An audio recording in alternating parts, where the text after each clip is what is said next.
Assalamualaikum warahmatullahi wabarakatuh. Perkenalkan, saya Alfia Zara Tatawardani. Saya Wahyuni Galamawati. Saya Lisa Irmawati.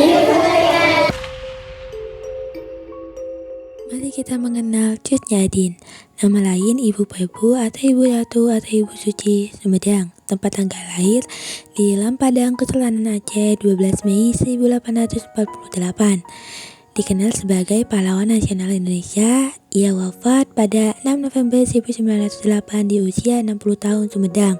Tempat pemakaman Komplek Makam Cut Nyadin, Sumedang, Jawa Barat. Gerakan politik Perang Aceh dengan Belanda. Cut Nyadin berasal dari keluarga bangsawan Aceh yang memiliki garis keturunan dari kesultanan dan para uli balang atau pemimpin daerah. Meskipun demikian, informasi detail mengenai nama buyut, kakek, nenek, ibu, serta saudara-saudaranya tidak banyak tercatat dalam sumber sejarah.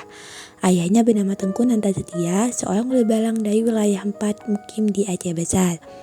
Pada usia sekitar 12 tahun, Cut Nyadin dinikahkan oleh orang tuanya pada tahun 1862 dengan Tengku Cik Ibrahim Lamnga, putra dari uli balang Lamnga 13. Dari pernikahan ini, mereka dikaruniai seorang anak laki-laki bernama Cut Gambang. Setelah Tengku Cik Ibrahim Lamnga gugur melawan Belanda pada 29 Juni 1828, Cut Nyadin kemudian menikah dengan Tengku Umar, seorang panglima perang yang juga gigih melawan Belanda. Hingga akhirnya Tengku Umar pun gugur dalam pertempuran pada 11 Februari 1899. Sejak kecil, sebagai anak dari seorang uli balang atau pemimpin wilayah, Cut Nyadin mendapatkan pendidikan yang baik terutama dalam bidang keislaman dan adat istiadat Aceh. Ia belajar Al-Quran dan hadis di Meunasah, mendalami fikih dan tasawuf, serta memahami adat istiadat Kesultanan Aceh.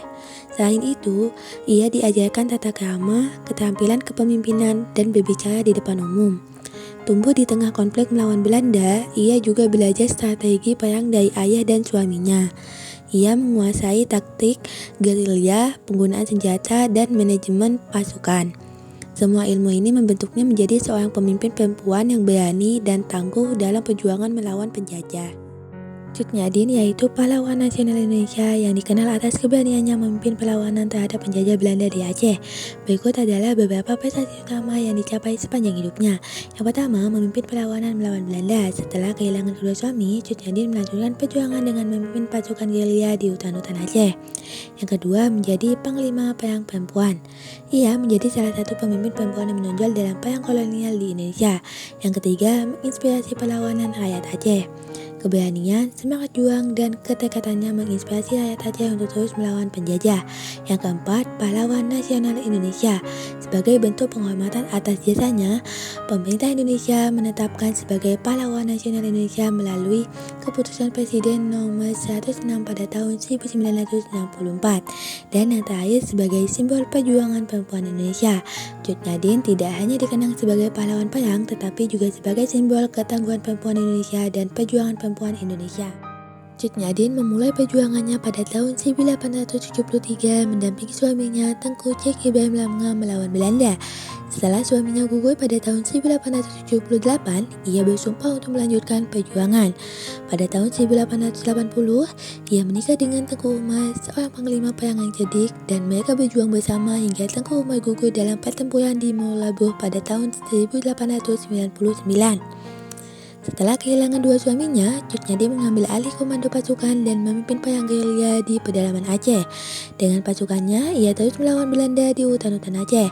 Meskipun semakin tua, penglihatannya memburuk dan kondisi fisiknya melemah, semangatnya tidak pernah padam. Pada tahun 1906, seorang pengikutnya yang iba melaporkan keberadaannya kepada Belanda. Ia ditangkap dan diasingkan ke Sumedang, Jawa Barat, di mana ia menghabiskan sisa hidupnya sebagai guru agama hingga wafat pada 6 November 1908. Perjuangan Cut Nyadin adalah cerminan keberanian, keteguhan hati, dan semangat pantang menyerah dalam melawan penjajah. Atas jasa-jasanya, pemerintah Indonesia menetapkannya sebagai pahlawan nasional pada tahun 1964, menjadikannya simbol perlawanan dan semangat juang bagi bangsa Indonesia. Terima kasih telah menonton, kurang lebihnya mohon maaf, dan sampai jumpa lagi di tugas selanjutnya.